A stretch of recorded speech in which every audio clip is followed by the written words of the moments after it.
ప్రియ దేవుని బిడ్డలారా, బైబిల్ చదవటం వినటం వల్ల మనలో విశ్వాసం పెరుగుతుంది. మన మార్గానికి త్రోవ చూపుతుంది. సమస్త జనులను శిష్యులనుగా చేయుడి మత్తయి 28:19 వచనంలో దేవుని వాక్యం తెలియచేస్తోంది. తెలుగు బైబిల్స్ను ఆర్ఆర్కే మూర్తి గారు రీసెర్చ్ చేసి విశ్లేషణ చేసిన బైబిల్లోని ప్రతి అధ్యాయాలను వచనాలను వరుస క్రమంలో అనగా ఆదికాండం నుండి ప్రకటనా గ్రంథం వరకు ఇవ్వబడుతుంది. ప్రతి ఒక్కరూ ఆధ్యాత్మికంగా విశ్వాసంలో బలపడి మీ జీవితంలో ఎదుర్కొంటున్న సమస్యల నుండి విడుదల పొందండి.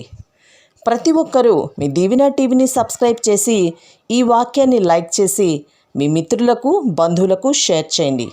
దేవుని సువార్తను ప్రకటింపబడుటలో మీరు పాలిభాగస్తులు కండి. ప్రియ శ్రోతలు, మీ బైబిళ్లు తెరవండి. ఈరోజు మన పాఠం హబక్కూకు గ్రంథం 3వ అధ్యాయం 7 నుండి 14వ వచనం వరకు. జాగ్రత్తగా వినండి. కూషీయుల డేరాలలో ఉపద్రవము కలుగగా నేను చూచాను. మిద్యాను దేశస్థుల డేరాల తెరలు గజగజ వణికాయి. యెహోవా, నదుల మీద నీకు కోపము కలిగినందుననా, నదుల మీద నీకు ఉగ్రత కలిగినందుచేతనా, సముద్రము మీద నీకు ఉగ్రత కలిగినందువల్లన నీ గుర్రములను కట్టుకొని రక్షణార్థమైన రథముల మీద ఎక్కి వస్తున్నావు. విల్లు వరలో నుండి తీయబడి ఉన్నది. నీ వాక్కుతోడని ప్రమాణము చేసి నీ బాణములను సిద్ధపరచి ఉన్నావు. భూమిని బద్దలు చేసి నదులను కలుగచేశావు. నిన్ను చూచి పర్వతాలు కంపిస్తాయి, జలములు ప్రవాహముగా పారుతాయి. సముద్రాగాధము ఘోషిస్తూ తన చేతులు పైకెత్తుతుంది.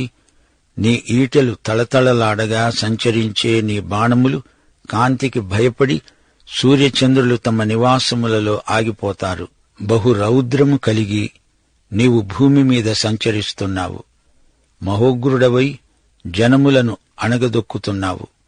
నీ జనులను రక్షించడానికి నీవు బయలుదేరావు. నీవు నియమించిన అభిషిక్తుణ్ణి రక్షించడానికి నీవు బయలుదేరుతున్నావు. దుష్టుల కుటుంబములలో ప్రధానుడు ఒక్కడూ ఉండకుండా వారి తలలను మెడలను ఖండించి వారిని నిర్మూలము చేస్తున్నావు. బీదలను రహస్యముగా మింగివేయాలని ఉప్పొంగుతూ నన్ను పొడిచేయడానికి తుపాను వలె వచ్చే యోధుల తలలో రాజు యొక్క ఈటెలను నాటుతున్నావు. శ్రోతలు వింటున్నారా? కూషీయుల డేరాలు అంటే ఇథోపియా గుడారాలు, మిద్యాను డేరాల తెరలు. ఇథోపియా డేరాలలో ఉపద్రవం, మిద్యాను డేరాల తెరలు గజగజ వణికాయి. మోషే కొంతకాలం మిద్యాను అరణ్యాలలో తిరిగాడు. మోషే ఫరో కుమార్తె పెంచుకున్న కుమారుడు. ఇథోపియా దేశం మీద దండెత్తాడు. మోషే యుద్ధవీరుడు. అపొస్తలుల కార్యములు 7వ అధ్యాయం 22వ వచనంలో స్టెఫను ప్రసంగిస్తూ అన్నాడు, మోషే ఈజిప్టు వారి సకల విద్యలను అభ్యసించి మాటలందు కార్యములందు ప్రవీణుడై ఉన్నాడు. మాటల్లో క్రియలలో మోషే బలవంతుడు. సముద్రము యొక్క ఉగ్రత ఇక్కడ పేర్కొనబడింది. ఇది ఎర్ర సముద్రమును గురించిన మాట. ఇశ్రాయేలీయులు ఎర్ర సముద్రం దాటారు. ఆ తరువాత యోర్దాను నది కూడా దాటారు. సముద్రము, నది ఈ రెండిటిలో కూడా వారు సురక్షితముగా పొడినేలను నడిచినట్లే ప్రయాణం చేశారు. దేవుడు సముద్రాన్ని 2 పాయలుగా చీల్చాడు. మధ్యలో పొడినేల దారిగా ఏర్పడింది. వారు ఎర్ర సముద్రాన్ని ఎంతో సునాయాసంగా దాటారు. అలాగే యొర్దాను నది దాటారు. సముద్రం మీద, నది మీద ఆయన కోపగించటమంటే అది హెబ్రీ కవితలోని అలంకార భాష. విల్లు వరలో నుండి తీశావు. నీ వాక్కుతోడని ప్రమాణం చేశావు. నీ బాణాలను సిద్ధం చేశావు. సెలా. సెలా అంటే ఆగు, విను, సాగిపో అని అర్థం. భూమిని బద్దలు చేసి నదులను కలుగచేస్తున్నావు. దేవుని సృష్టిలోని విచిత్రమిది. భూమిని చీల్చి నదులను ప్రవహింపచేశాడు. నిన్ను చూచి పర్వతములు కంపిస్తాయి.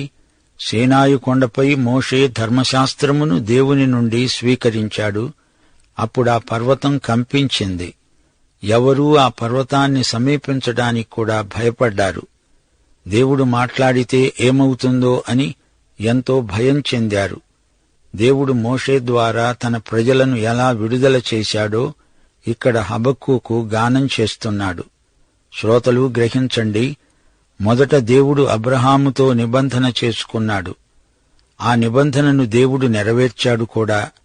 తరువాత దేవుడు మోషేతో కూడా నిబంధన చేశాడు. ఈజిప్టు నుండి తన ప్రజలను విమోచిస్తానన్నాడు. ఈ నిబంధనను కూడా దేవుడు నెరవేర్చాడు. తాను చెప్పినట్లే వారికి పరాధీన దాస్యములో నుండి స్వేచ్ఛలోనికి నడిపిస్తున్నాడు. 11వ వచనంలో యెహోషువ కనిపిస్తాడు. అబ్రహాము, మోషే, యెహోషువ అనే ఈ ముగ్గురి పేర్లు చెప్పకుండానే వారి ద్వారా దేవుడు చేసిన గొప్ప క్రియలను హబక్కూకు పేర్కొంటున్నాడు. మనుషులు దేవుని చేతిలోని సాధనములు మాత్రమే. చేయించినవాడు దేవుడు. దేవుడే గొప్పవాడు. ఆయనదే ఘనత. 11వ వచనంలో యెహోషువ కనిపిస్తాడు. చూడండి. ఈటెలు తళతళలాడగా సంచరించే నీ బాణముల కాంతికి భయపడి సూర్యచంద్రులు తమ నివాసములలో ఆగిపోతారు. ఈ సంఘటన వృత్తాంతం యెహోషువ గ్రంథములో ఉంది. నీ ఈటెలు తళతళలాడగా నీ బాణాలు సంచరించాయి. వాటి కాంతికి సూర్యచంద్రులే భయపడి దాక్కున్నారు అంటున్నాడు హబక్కూకు. సూర్యప్రకాశం తళతళలాడే ఈటెలకు పోల్చబడింది. నీవు భూమి మీద సంచరిస్తూ ఉంటే నీ రౌద్రం కనిపించింది. నీ ఉగ్రత కనిపించగా జనాంగములు అణిగిపోయాయి, కుప్పకూలిపోయాయి. తన ప్రజలను వాగ్దత్త భూమిలో స్థిరపరచడానికి దేవుడు అంతకు ముందే అక్కడ ఉన్న అమోరీయులను పారద్రోలాడు.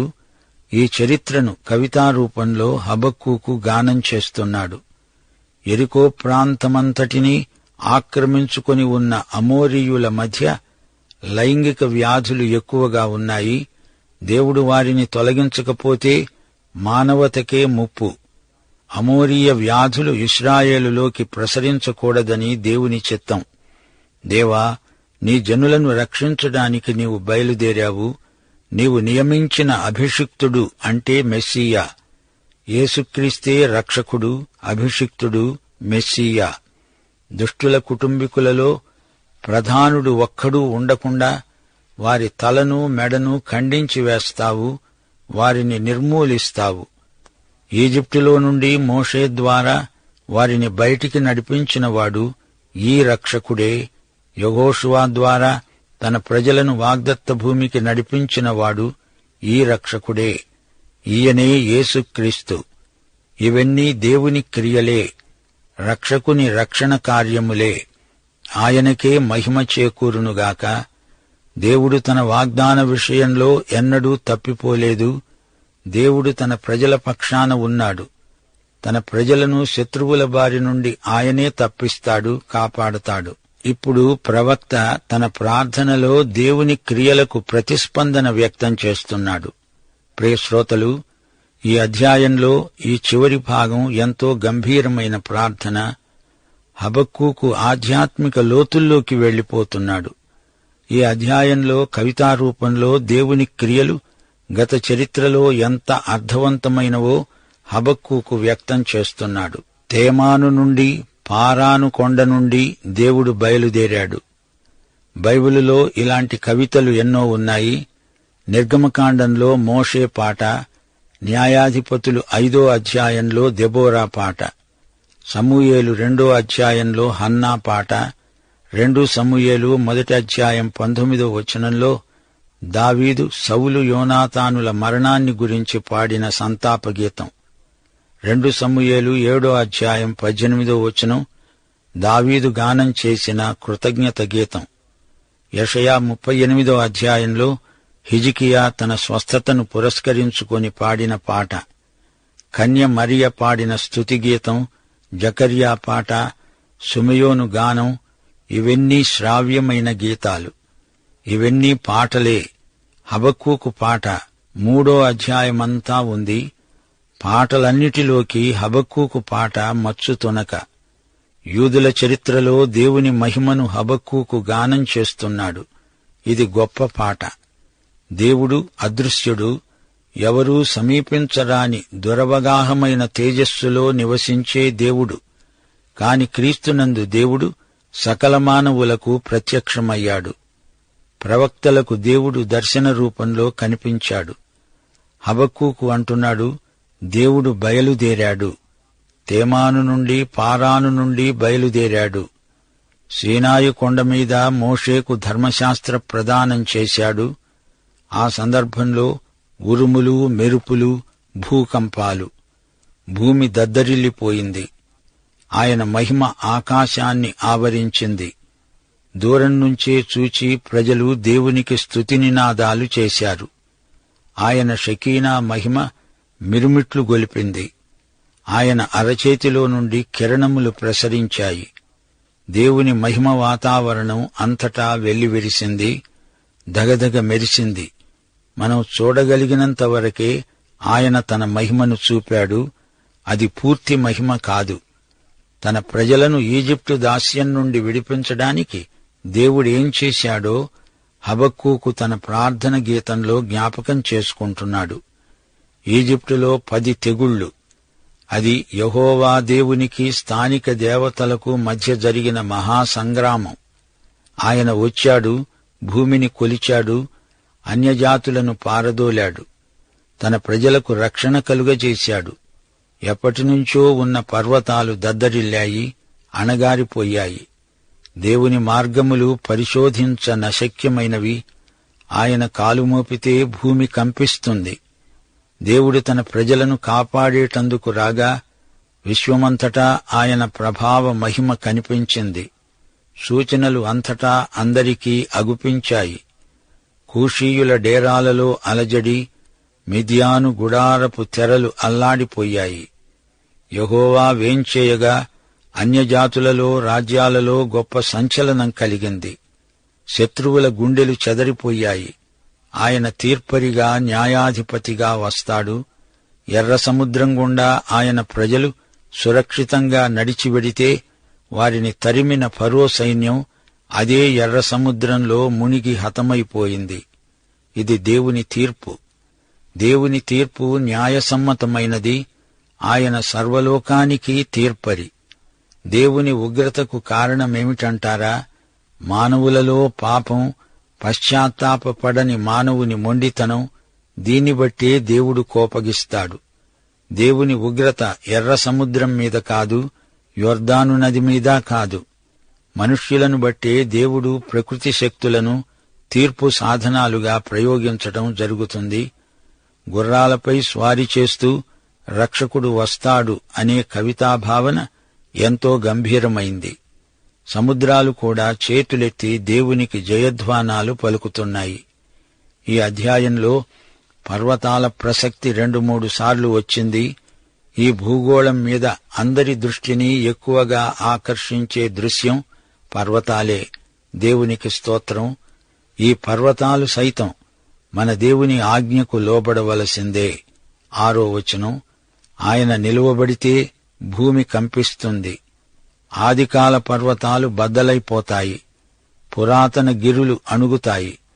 పర్వతాలు, సముద్రాలు, నదులు, సూర్యచంద్రులు, ప్రకృతి శక్తులన్నీ యెహోవా రాకడకు ఎంతో ప్రభావితమవుతాయి. దేవుడు ఒక మహాయుద్ధశూరుడు. ఆయన బాణాలు, అస్త్రశస్త్రాలు మెరిసిపోతాయి, దగదగమని ప్రకాశిస్తాయి. మహోగ్రుడై శత్రుజనాన్ని అణగదొక్కుతాడు. తన స్వజనాన్ని రక్షిస్తాడు. తన ప్రజలైన ఇశ్రాయేలీయులను అరణ్యమార్గమున నడిపించాడు. తన ప్రజలకు శత్రువులైన వారిని తొలగించాడు. తన వారికి క్షేమము, భద్రత కలిగించాడు. దేవుని అభిషిక్తుడైన మెస్సీయా పరిపాలన శ్రేయోరాజ్యం. అది మన దేవుని మహాసామ్రాజ్యం. దేవునికి విరోధముగా రూపించబడిన శక్తులు ఎలా నాశనమైపోతాయో హబక్కూకు ప్రవచిస్తున్నాడు. ఇది ప్రవచన కవిత. శత్రు కుటుంబాలు అంతరిస్తాయి. వాటికి శిరచ్ఛేదం ప్రాప్తిస్తుంది.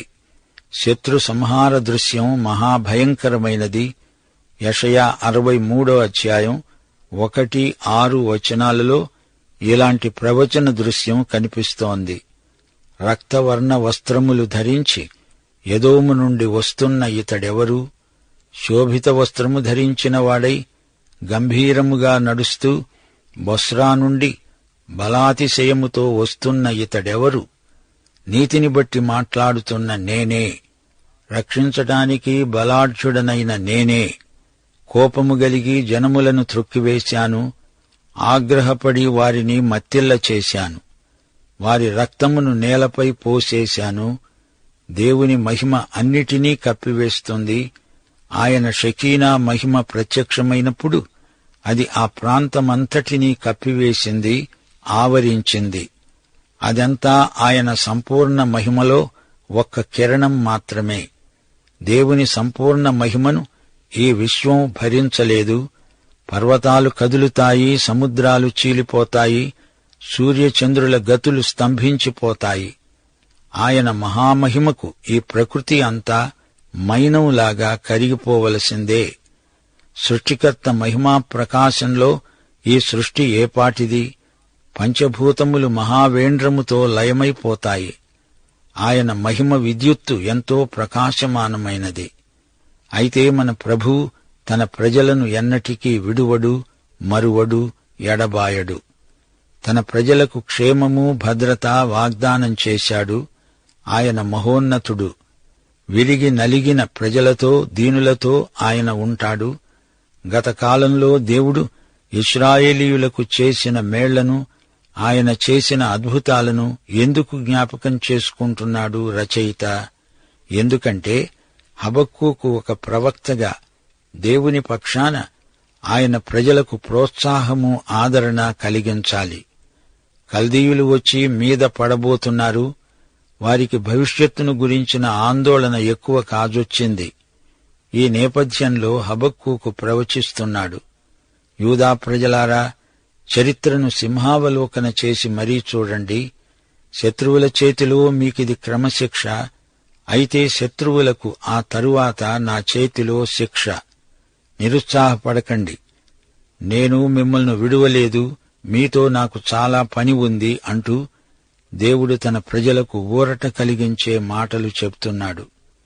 గత కాలంలో దేవుడు తన ప్రజలను శత్రువుల బారి నుండి ఎలా కాపాడాడో చరిత్ర నేర్పే పాఠం నేర్చుకోండి, గుణపడండి. ఈజిప్టు వారి నుండి, కనానీయుల నుండి, ఫిలిష్తీయుల నుండి దేవుడు వారిని కాపాడలేదా? దేవుడు తన శక్తిని పలురీతులుగా బయలుపరచలేదా? సముద్రంలో, నదులలో, కొండల మీద, సూర్య చంద్ర నక్షత్రాలలో ఆయన అద్భుత సూచనలు కనపడలేదా? ఇంతవరకు మనకిన్ని మేళ్లు చేసిన దేవుడు ఇక ముందు కూడా చేయడా? దేవునియందు నిరీక్షణ ఉంచండి అంటూ హబక్కూకు దేవుని మూలంగా పలుకుతున్నాడు, ప్రవచిస్తున్నాడు. దేవుని వాక్కు, దేవుని వాగ్దానం, ఆయన నిబంధన ఎన్నటికీ వీగిపోవు. చరిత్ర అంతా దేవుని నిత్య ప్రణాళికలో భాగమే. శ్రోతలు గమనించండి. కూషు, మిద్యాను అనే జాతులు ఎదోము రాజ్యానికి దగ్గరగానే ఉన్నాయి. చాలా జాతులను ఉద్దేశించి దేవుడు మాట్లాడుతూ ఉదాహరణగా ఈ రెండు జాతులను కూషు, మిద్యాను అంటూ పేర్కొన్నాడు. దేవుడు తీవ్ర కోపంతో భూమి మీద సాగిపోతున్నాడు. ఆగ్రహంతో జనాలను అణగదొక్కుతున్నాడు. ఇది త్రికాలాలకు వర్తిస్తున్న ప్రవచనం. గతంలో జరిగింది, ఇప్పుడు జరుగుతూ ఉంది, భవిష్యత్తులో మరింతగా నెరవేరుతుంది. శ్రోతలు వింటున్నారా? చరిత్రలో దేవుని కార్యాలను గురించిన ప్రణాళికను తెలుసుకొని తన కావలి గోపురమందుండి దేవునికి కృతజ్ఞతలు చెప్పుకున్నాడు. తానెంతో ఆశ్చర్యచకితుడైపోయాడు. దేవుని రాకడ యొక్క సంపూర్ణ సిద్ధిని ప్రవచిస్తున్నాడు. దేవుని ఉగ్రత నేపథ్యంలో దేవుని కనికరాన్ని, కృపను అభ్యర్థించాడు. దేవుడు వేంచేస్తున్నాడు అని ప్రవక్త ప్రకటిస్తున్నాడు. ఆయన ఒక న్యాయాధిపతిగా, తీర్పరిగా, యుద్ధశూరుడుగా వేంచేస్తున్నాడు. కీర్తన 68:8 భూమి వణికింది, దేవుని సన్నిధిని అంతరిక్షము దిగజారింది. ఇశ్రాయేలుకు దేవుడైన దేవుని సన్నిధిని ఆవలి సీనాయి కంపించింది. ప్రియ శ్రోతలు వింటున్నారా? హబక్కూకు 3:2 మనవి ఉంది. దేవుడు ఏమీ చేయడెందుకని అని హబక్కూకు ప్రశ్నిస్తే నేను పనిచేస్తున్నాను గదా అన్నాడు దేవుడు. అయితే దేవా కనికరించు అన్నాడు హబక్కూకు. హబక్కూకు కావలిగోపురమందు ప్రార్థనాపూర్వకంగా కనిపెట్టాడు. ప్రార్థన అంటే ఏమిటి? దేవుని వాగ్దానాలను దేవునికి జ్ఞాపకం చేయడం. దేవుని వాగ్దానాలను మనం స్వతంత్రించుకోవటం కూడా ప్రార్థనే. 3-14 వచనం వరకు పునర్విమర్శ, సమీక్ష ఉన్నాయి. గతంలో దేవుడు చేసిన కార్యములను హబక్కూకు జ్ఞాపకం చేసుకున్నాడు. దేవుని మాహాత్మ్యమును, శక్తిని తలపోసుకున్నాడు. యూదుల చరిత్రలోని ప్రతి యుగంలో దేవుని ప్రజలకు దేవునికి మధ్య జరిగినదెంతో ఉంది. దేవుడు తన ప్రజలతో, తన ప్రజల ద్వారా ఎన్నో ఘనకార్యాలు చేయ తలపెట్టాడు. ఇప్పుడు దేవుడు తన ప్రజలనేమీ విడువడు. బబులోను చెర బాధే, అయినా దేవుడు అంతా తన ప్రజల మేలుకే సమకూడి జరిగేటట్లు చేస్తాడు. రోమాపత్రిక 8వ అధ్యాయం 28వ వచనం. పాఠం ఇంతటితో సమాప్తం. ప్రభు అయిన యేసుక్రీస్తు వారి కృప, తండ్రి అయిన దేవుని ప్రేమ, పరిశుద్ధాత్మ యొక్క అన్యోన్య సహవాసము మనకు నిత్యత్వము పర్యంతము తోడై ఉండునుగాక. ఆమేన్.